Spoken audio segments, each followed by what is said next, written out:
Joshua Osi of the SDF party dropped his electoral file during his visit to Bamenda Northwest region.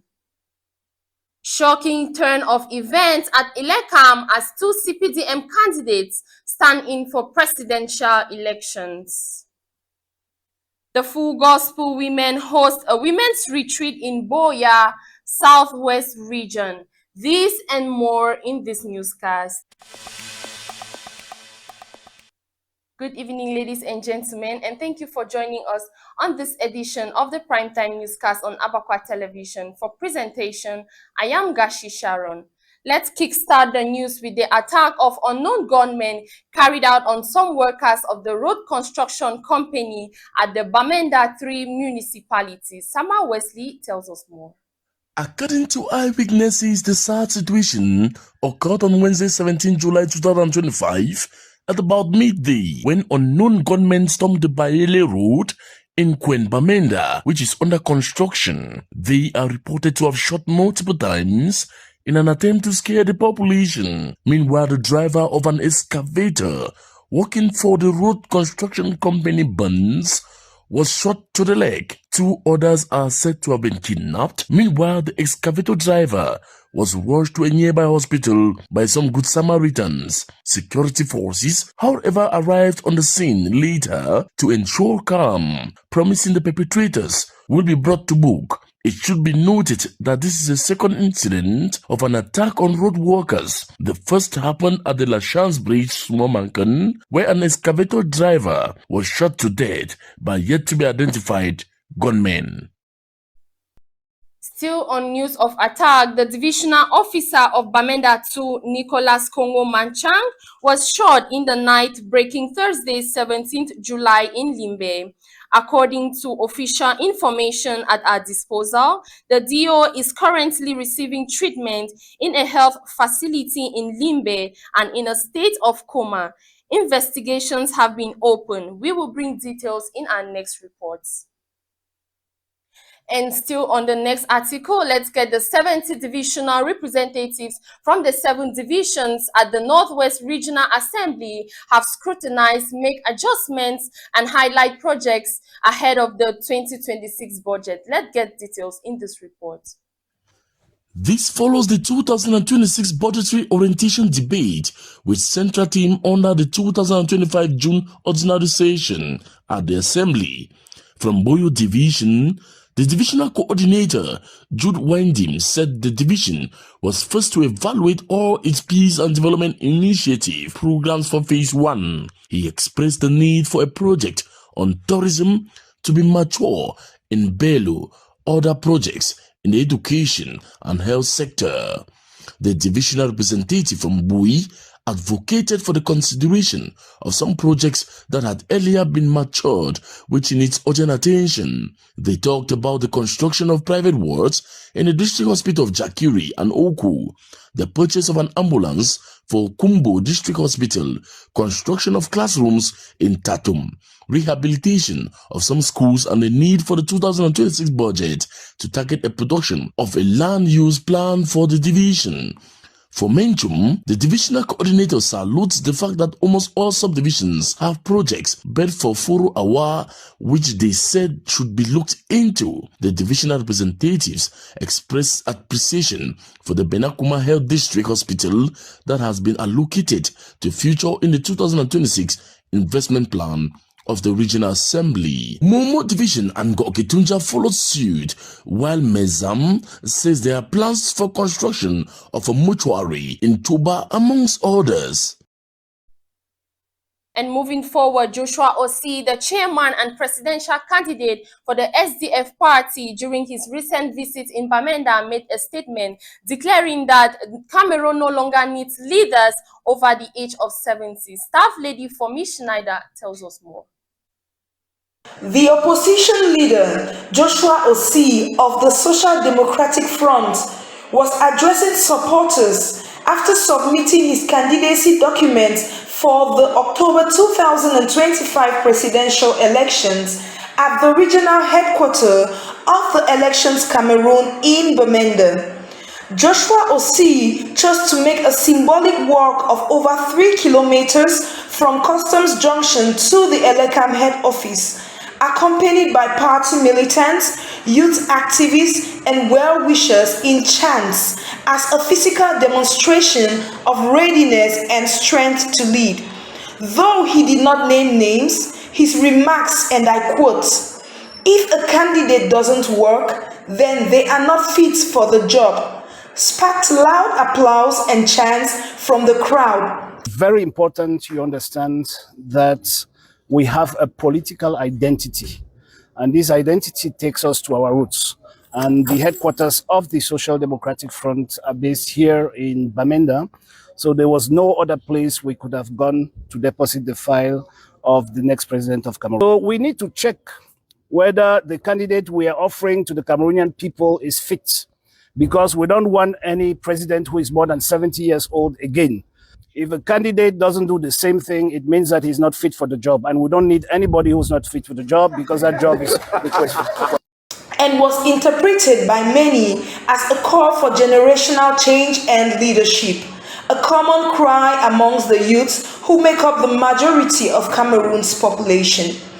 In his campaign speech, he further promised to restore peace in the Northwest and Southwest regions, revamp the economy, tackle corruption, and restructure key state institutions to serve the people more effectively. Let's take you over to the Southwest region with that unfortunate news where David Eno Tanku, a GCE examiner and principal of the Victory Comprehensive High School Mamfe, was found dead this morning in his hotel room in Bakweri Town, Boya. The circumstances surrounding his death remain unclear. In a video, Taku's lifeless body was discovered half laying on the bed and with legs on the floor. Authorities are yet to issue an official statement of the incident, and investigations are expected to open to determine the cause of the death. David Eno was reportedly in Boya for the ongoing GCE marking session. We will bring you details as we get more information on this developing story. Still in the Southwest region, the Full Gospel Women organized a women's retreat that started from the 12th to the 18th of July. Let's get details from this report. It is an extraordinary sound of women on fire for missions and church planting roared by thousands of women of the Full Gospel Mission Cameroon in Boya. From the 12th to the 18th of July 2025, the Full Gospel Southwest Region Area Headquarter Church. The regional delegate for Women's Affairs graced the occasion and expressed hope the society through godly women. This gathering of women in Boya brought women from all over the Southwest region and also from littoral for this zone, while other zones were in Bafoussam, Gaoundéré, and Yaoundé.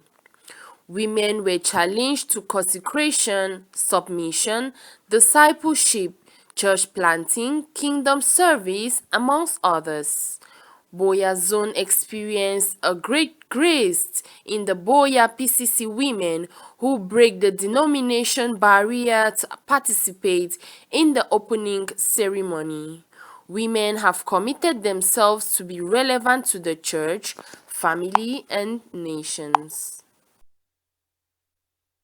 And on to political news, another candidate has officially submitted his candidacy for the 2025 elections under the CPDM party. Let's get details in the following report. In an unexpected twist that's already rocking Cameroon's political space, Leon Taylor Onana has finally submitted his candidacy for the 2025 presidential election under the banner of the CPDM party.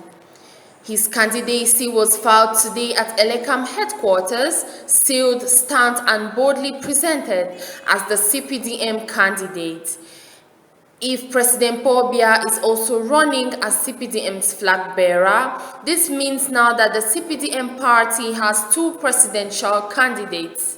And according to Cameroon's electoral law, No single party is allowed to present multiple candidates in the same race. So this raises one serious question, which is, whose political candidacy is now legally valid? President Paul Biya's or Leon Onana's? Or will Elekam declare the entire CPDM candidacy void? Political insiders are calling this an explosive act of defiance or a legal ambush within the ruling party, one that could expose deep cracks and internal rivalries. Some say it may force a major constitutional shutdown. The silence from the CPDM leadership is deafening, but one thing is clear: these 2025 elections just took a wide turn. Still in the continuation of political news, the updated list of candidates have been put out, and here are as follows. Kiso Bertin, Muna Akere Tambeng, Kamgang Tan Eric, Aze Amven Genevieve, Nkwet Jiang, Buga Hegbe, Jabro Ruben, Paul Biya, Osi Joshua, Libili Cabral, Bella Buba Magari, Kamto Maurice, Onana Leon Taylor, and Chupo Kamgang Ive. And on to foreign news, President Donald Trump has been diagnosed with chronic venous insufficiency, that is a common and non-serious vein condition that causes leg swelling. Let's get details from Staff Lady Tina. The diagnosis was confirmed by the White House on Thursday. This is a common but non-life-threatening vascular condition following recent speculation about visible swelling in his legs. White House Press Secretary Caroline Leavitt told reporters that the 79-year-old president underwent a full medical evaluation after observers noted swelling in his lower limbs and bruising on one of his hands during public appearances. She explained the condition is benign and common, particularly in individuals over the age of 70. The disorder affects an estimated 150,000 Americans annually, with age being a leading risk factor. Chronic venous insufficiency occurs when vein valves in the leg become weak or damaged, leading to impaired blood flow back to the heart. Despite the diagnosis, Leavitt emphasized that the president remains in good overall health. According to the White House, the president will not require surgery. His condition is being managed conservatively with medication and ongoing monitoring. The administration reports that President Trump will continue his regular schedule without interruption. And this brings us to the end of this edition of the Primetime News on Abakwa Television. The news was produced by Akonwi Brandon, supervised by the station's director, King Wills, coordinated by the entire news desk of Abakwa Television. And for presentation, I am Ngashi Sharon. Do stay in the company of more interesting programs coming up on Abakwa Television. Thanks for watching. Good night.